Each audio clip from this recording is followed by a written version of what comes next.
ನಮಸ್ತೆ. ಶ್ರಾವಣ ಮಾಸ ಅಂದ್ರೆ ಹಬ್ಬಗಳ ಸರಮಾಲೆ.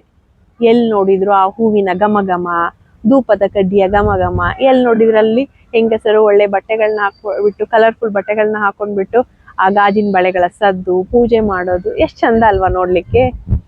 ಈ ಶ್ರಾವಣ ಮಾಸದಲ್ಲಿ ಇದೊಂದೇ ಅಲ್ಲ, ಇದಕ್ಕೆ ವೈಜ್ಞಾನಿಕ ಮಹತ್ವ ಕೂಡ ಇದೆ. ಶ್ರಾವಣ ಮಾಸದಲ್ಲಿ ಮಳೆಯ ತೀವ್ರತೆ ಜಾಸ್ತಿ ಇರುತ್ತೆ. ಇದರಿಂದ ನಮ್ಮ ಬಾಡಿಯಲ್ಲಿ ಪಿತ್ತ ದೋಷ ಜಾಸ್ತಿ ಆಗಿರುತ್ತೆ. ಹಾಗಾಗಿ ನಮ್ಮ ಬಾಡಿಯಲ್ಲಿ ಡೈಜೆಷನ್ ಕೂಡ ಕುಂಠಿತವಾಗಿರುತ್ತೆ. ಅದಕ್ಕಾಗಿ ನಾವು ಶ್ರಾವಣ ಮಾಸದಲ್ಲಿ ಜಾಸ್ತಿ ಉಪವಾಸಗಳನ್ನ ದೇವರ ಹೆಸರಲ್ಲಿ ಮಾಡ್ತೀವಿ. ಅವಾಗ ನಾವು ಸಾತ್ವಿಕ ಆಹಾರಗಳನ್ನ ಸೇವನೆ ಮಾಡ್ತೀವಿ.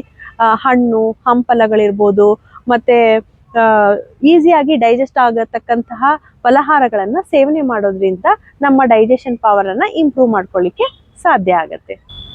ಪೂಜೆ ಪುನಸ್ಕಾರಗಳಲ್ಲಿ ನಾವು ಪಂಚಾಮೃತವನ್ನ ಸೇವನೆ ಮಾಡ್ತೀವಿ. ಆ ಪಂಚಾಮೃತ ಸೇವನೆ ಮಾಡೋದ್ರಿಂದ ನಮ್ಮ ಇಮ್ಯುನಿಟಿ ಪವರ್ ಕೂಡ ಜಾಸ್ತಿ ಆಗಿರುತ್ತೆ.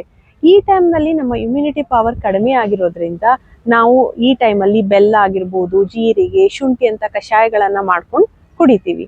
ಇನ್ನು ಈ ಸಮಯದಲ್ಲಿ ನಾವು ಜಪ, ಪಾರಾಯಣ, ಭಜನೆ, ದೇವರ ಆರಾಧನೆಯನ್ನ ಜಾಸ್ತಿ ಮಾಡ್ತೀವಿ. ಈ ರೀತಿ ಮಾಡೋದ್ರಿಂದ ನಮ್ಮ ಬಾಡಿಯಲ್ಲಿ ಕೆಲವೊಂದು ಹಾರ್ಮೋನ್ಗಳು ರಿಲೀಸ್ ಆಗ್ತವೆ. ಅವು ಡೊಪಮಿನ್ ಇರ್ಬೋದು, ಆಕ್ಸಿಟೋಸಿನ್ ಇರ್ಬೋದು, ಅಥವಾ ಸೆರೋಟೋನಿನ್ ಇರ್ಬೋದು. ಇವು ನಮ್ಮ ಮನಸ್ಸನ್ನ ಪ್ರಫುಲ್ಲತೆಯಿಂದ ಕೂಡಿರ್ಲಿಕ್ಕೆ ಸಹಾಯ ಮಾಡ್ತವೆ. ಶ್ರಾವಣ ಮಾಸದಲ್ಲಿ ಮಾಂಸಾಹಾರ ವರ್ಜ. ಕಾರಣ ಏನ್ ಗೊತ್ತಾ? ಈ ಸಮಯ ಪಕ್ಷಿ ಮತ್ತು ಪ್ರಾಣಿಗಳಿಗೆ ಸಂತಾನೋತ್ಪತ್ತಿಯ ಕಾಲ, ಮತ್ತು ಸಾಂಕ್ರಾಮಿಕ ರೋಗಗಳು ಕೂಡ ತುಂಬಾ ಬೇಗ ಹರಡ್ತವೆ. ಅದಕ್ಕಾಗಿ ಈ ಸಮಯದಲ್ಲಿ ನಾವು ಮಾಂಸಾಹಾರವನ್ನ ಸೇವನೆ ಮಾಡೋದಿಲ್ಲ. ನೋಡಿ, ನಮ್ಮ ಭಾರತೀಯ ಸಂಸ್ಕೃತಿಯ ಆಚರಣೆಗಳು ಪ್ರಕೃತಿಯೊಂದಿಗೆ ಜೊತೆಯಾಗಿ ಸಾಕ್ತವೆ. ಜಪ, ಪಾರಾಯಣ, ಭಜನೆ, ನದಿಯಲ್ಲಿ ಸ್ನಾನ, ತುಳಸಿ ಪೂಜೆ, ತುಳಸಿಯ ಸೇವನೆ ಇವೆಲ್ಲ ನಮ್ಮ ಮನಸ್ಸಿಗೆ ಆನಂದವನ್ನ ನೀಡ್ತವೆ.